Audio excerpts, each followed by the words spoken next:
Era pequeño, era menudo, claro, pero tremendamente inteligente, apuesto, elegante, de mirada vivaz y talentosa. Su nombre, Erwin Rommel, aquel que pasó a la historia con el sobrenombre de Zorro del Desierto, porque méritos contrajo más que suficientes para pasar a esa historia. Con aureola de líder, con aureola carismática, la que le dieron sus propios compañeros y también sus propios enemigos. Dijo Hitler, hablando de Rommel: a Rommel le ha hecho Churchill.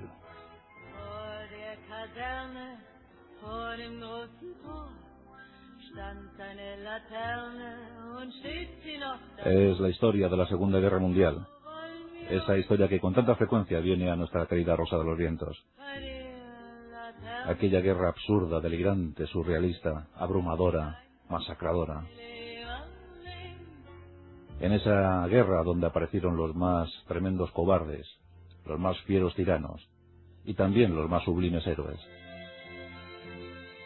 A Rommel, sin duda alguna, hay que inscribirle en esta categoría última. Rommel pasa por ser uno de los generales más brillantes del ejército alemán. Porque él, aunque en principio mostraba rendida admiración hacia Hitler, posteriormente no hay que buscarle dentro de las filas nazis. Rommel era simplemente un militar y dedicó su vida a serlo. Auténtica vocación, aunque paradójicamente no provenía de la alta escuela militar prusiana.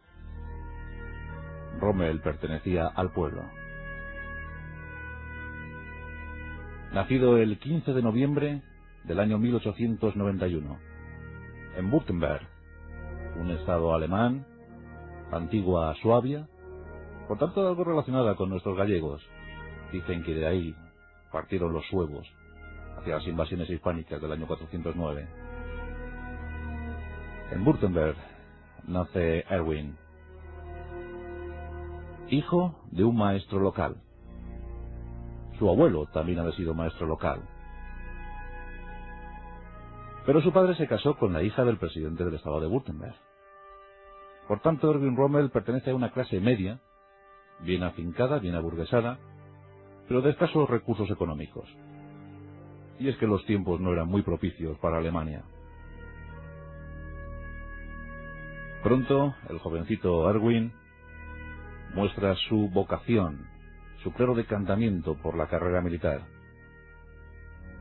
En 1910 ingresa en el ejército. Ingresa como soldado regular en un regimiento de Württemberg. En 1911 se alista a la escuela de oficiales de Danzig. Un año más tarde ya era alférez. En ese tiempo conoce a la que posteriormente sería su mujer, Lucía María Molin. Lucía María Molin era una jovencita de ascendencia italiana que tenía una forma de vestir muy pintoresca, muy teatral, pero que era sumamente educada. Y su familia tenía buenos recursos económicos. Lucía sería fiel hasta el final a su querido Erwin. Una historia de amor tremenda e inmensa, con un capítulo final muy trágico. Llegaba la guerra. Miles de jóvenes alemanes se alistaban para ir al frente. Eran mozalbetes entusiastas que pretendían dar mayor grandeza a su país, Alemania. Cuando estalla la guerra en 1914, la primera gran guerra mundial, Erwin Rommel tiene 23 años. Y pronto comienza a destacar. En el frente del oeste muestra un valor desmesurado. Empieza a hacer acopio de virtudes. Es herido una y otra vez. Hasta 9 veces fue herido Erwin Rommel. Los jefes le llamaban temerario. Siempre al frente de sus soldados, tónica que mantendría durante toda su vida militar. En las principales acciones bélicas se le podía ver al frente de su tropa. 9 veces herido, 9 veces condecorado. Así llegó la Cruz de Hierro. Así participó en gestas como la de Argonne o en la batalla de Caporetto, donde consigue la más alta distinción del ejército prusiano, la Cruz por el Mérito. Erwin Rommel es nombrado capitán. Forma parte ya de la élite militar alemana, aunque los de la alta escuela siempre le menospreciaron por el hecho de no pertenecer a su gremio, a su secta, a su línea de opinión. Ya os he dicho que Rommel ante todo se sentía militar. La disciplina era motivo de su vida. En 1918, en noviembre de 1918, llevaba ya 2 años casado, cuando la puñalada por la espalda acabó con la guerra y acabó con las aspiraciones de Alemania. Muchos oficiales fueron desmovilizados. Estaban abrumados, aterrorizados ante lo que su gobierno había hecho. Habían firmado una paz muy poco honrosa, y el Tratado de Versalles echaba por los suelos la ilusión de un pueblo. Guardarían el golpe y lo devolverían años más tarde. En ese tiempo, Erwin Rommel se hace jefe de una compañía interna de seguridad y comienza un difícil trasiego por un país al que ve envuelto por la ruina. Un país que tiene que pagar cuantiosas sumas de dinero a los vencedores. Las revueltas internas, el comunismo en auge. Observa muy preocupado el futuro de Alemania. Y no es el único. Muchos como él empiezan a pensar en la venganza. Ya os digo que eran tiempos tremendamente difíciles, enormemente insuperables. Sigue su ascenso militar. En 1929 se hace jefe de la Escuela de Instrucción Militar, de la Escuela de Infantería de Dresden. Y allí escribe su libro, lo publica. Ataques de Infantería, basado en hechos reales, basado en sus vivencias, en su experiencia en combate en la Primera Guerra Mundial. Erwin Rommel había sido tremendamente laureado, tenía todas las distinciones posibles. Y ese libro cala muy hondo entre la oficialidad alemana. Esa oficialidad que se está preparando para lo inevitable, para la Segunda Conflagración Mundial. El propio Adolf Hitler lee ese libro y se queda entusiasmado por la sapiencia, por la forma de ver la guerra que tenía Erwin Rommel. En el año 1934 se conocen los dos. Hitler desde entonces va a tutelar la carrera militar de Rommel. Y Rommel desde entonces va a mostrar una admiración tremenda por Hitler. Piensa que es el auténtico líder, el auténtico Führer, que puede sacar a Alemania de la hecatombe. Rommel llegó a pensar, Rommel llegó a estar convencido de que Hitler era el auténtico elegido por la historia. Fueron 10 años de difícil relación. En 1935 se le puede ver como jefe del batallón del Reichstag. Y en 1938, ya muy unido a la vida de Hitler, porque Hitler velaba para que su carrera no sufriera ningún obstáculo, para que los militares de alta graduación no entorpecieran la buena marcha del que él consideraba una especie de ahijado. En 1938 participa en el Anschluss. Alemania busca espacio vital y llega a la anexión de Austria y de Checoslovaquia. En Austria llega a dirigir una academia de oficiales. Pero el gran momento para los militares alemanes se estaba acercando. Y ese iba a empezar el 1 de septiembre de 1939. La guerra estaba a punto de estallar. Las tropas alemanas se acercan a Danzig, al corredor de Danzig. Polonia está a punto de ser invadida. Polonia está a punto de ser ocupada. Llegan semanas de tremendos combates. Y se pone en práctica un invento creado por el general Guderian, uno de los mejores tácticos alemanes.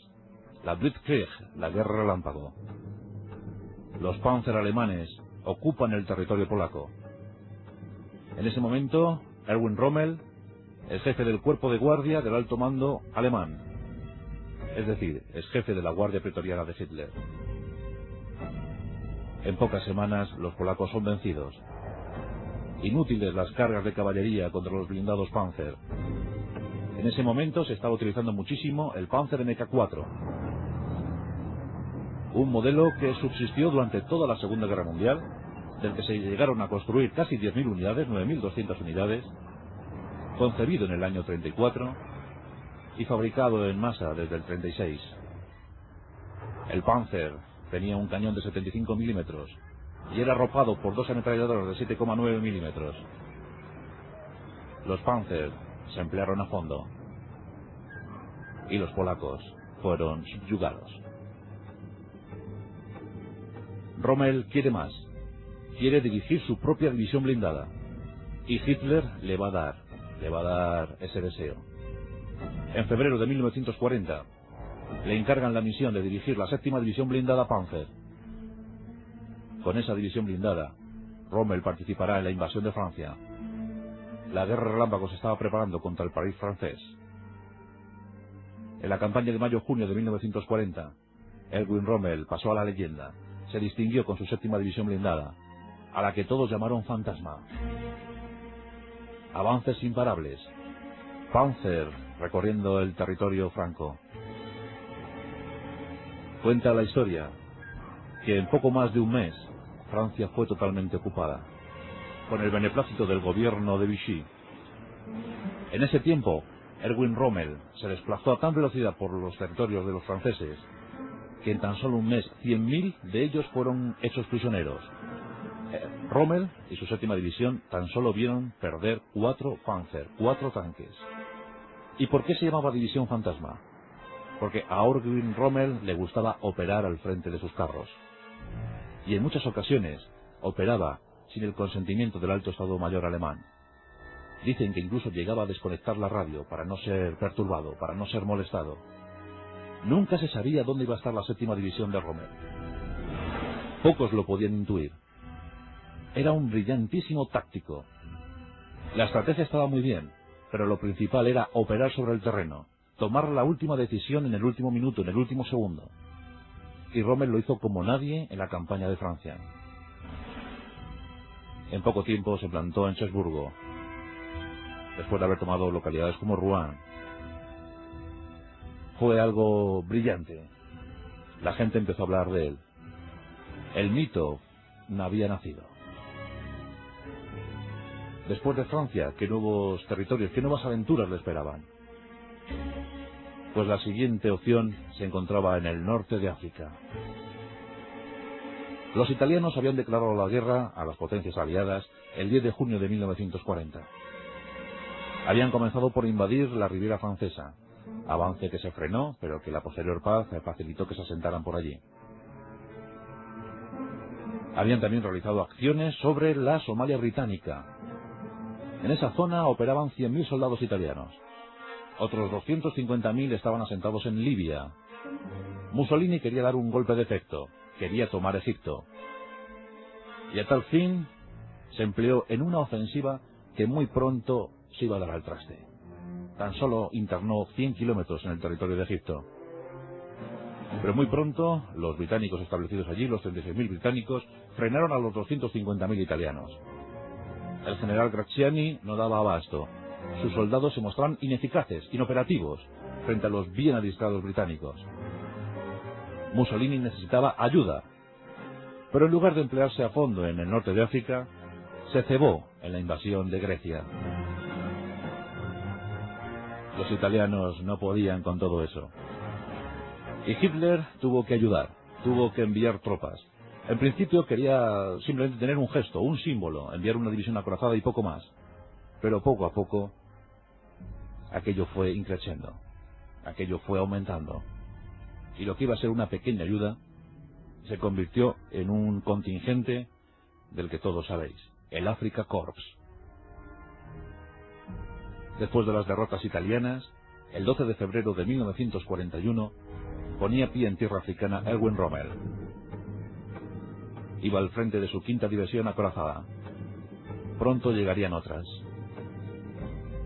Rommel puso una condición a Hitler: nadie estará por encima de mí en el mando. Esa decisión gustó muy poco a los oficiales italianos, pero dado su desastre tuvieron que asumir, tuvieron que acatar al nuevo líder, al nuevo general. Erwin Rommel era mayor general, pero aún iba a subir un poquito más. Nada más llegar, prepara la primera ofensiva, y esa se produce en marzo de 1941.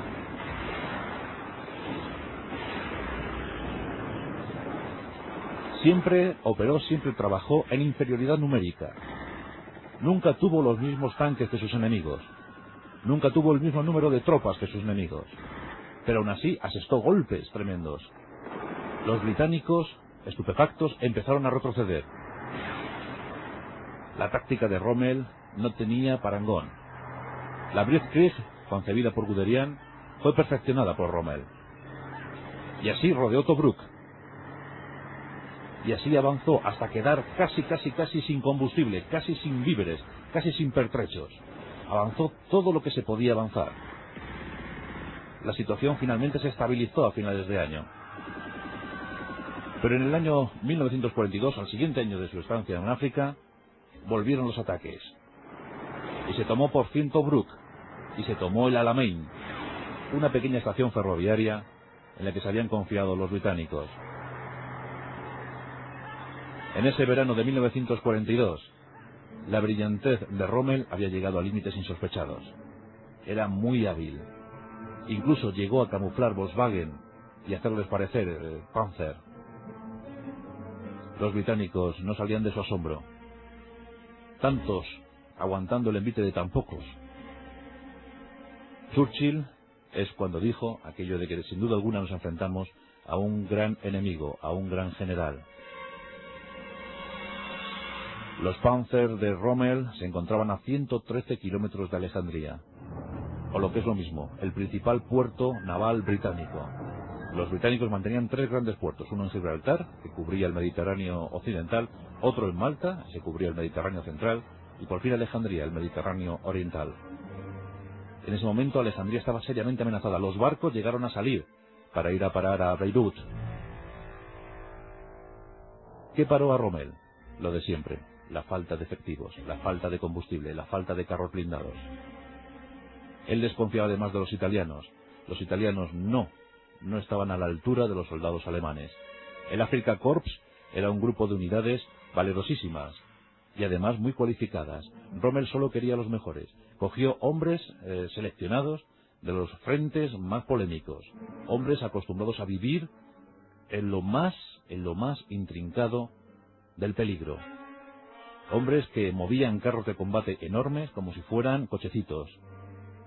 Y con eso estuvieron aguantando más de 2 años. 2 años en territorio africano, contraofensiva tras contraofensiva, golpe tras golpe.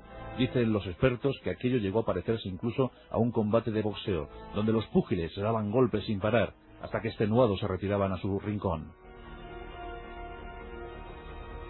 Hubo muchos cambios en el alto mando británico. Tenían que parar a Rommel. Había que hacer algo, había que asegurar el canal de Suez. Egipto no podía caer en manos de los alemanes, en manos de las potencias del eje. Por fin, y debido a una carambola, Bernard Montgomery se pone al frente del 8º ejército británico. Montgomery, más conocido por todos como Monty, hijo de un obispo anglicano, alentaba a sus tropas, les daba mensajes de optimismo, empezó a concentrar material. Había que preparar una ofensiva en toda regla. Cada cañón, cada carro blindado, cada hombre sabía perfectamente lo que tenía que hacer. En consecuencia, el 23 de octubre de 1942 se lanza la definitiva ofensiva sobre el Alamein. 1000 cañones de los británicos inician la ofensiva. Vapulean todo lo que hay que vapulear sobre las líneas alemanas. Aún así, los alemanes resisten ardorosamente. Rommel en el Alamein, en ese octubre de 1942, no se encontraba. Por enfermedad había pedido permiso para ir a Austria a recuperarse. Y ese día de la ofensiva él no estaba. Tuvo que volver deprisa y corriendo para ponerse al frente de las tropas. Allí se encontraban 103.000 hombres de las potencias del eje, 49.000 alemanes, 54.000 italianos. Frente a ellos, más de 200.000 británicos, neozelandeses, australianos, griegos, polacos, indios, sudafricanos. Vamos, la práctica totalidad de la Commonwealth se lanzó contra las potencias del eje. Las batallas fueron intensísimas. Rommel echó todo lo que tenía. Aguantó día tras día. Finalmente, en noviembre, lo había perdido prácticamente todo. Pudo escapar de aquella ratonera con tan solo 37 blindados y 7.000 hombres. Atrás dejaba la práctica totalidad de su ejército. El mal tiempo posibilitó la huida. El mal tiempo y los campos de minas, claro. También en ese tiempo, los aliados ponían en marcha su primer plan de desembarco conjunto. Norteamericanos e ingleses desembarcaban en Marruecos, Argelia, atenazando los esfuerzos de Rommel.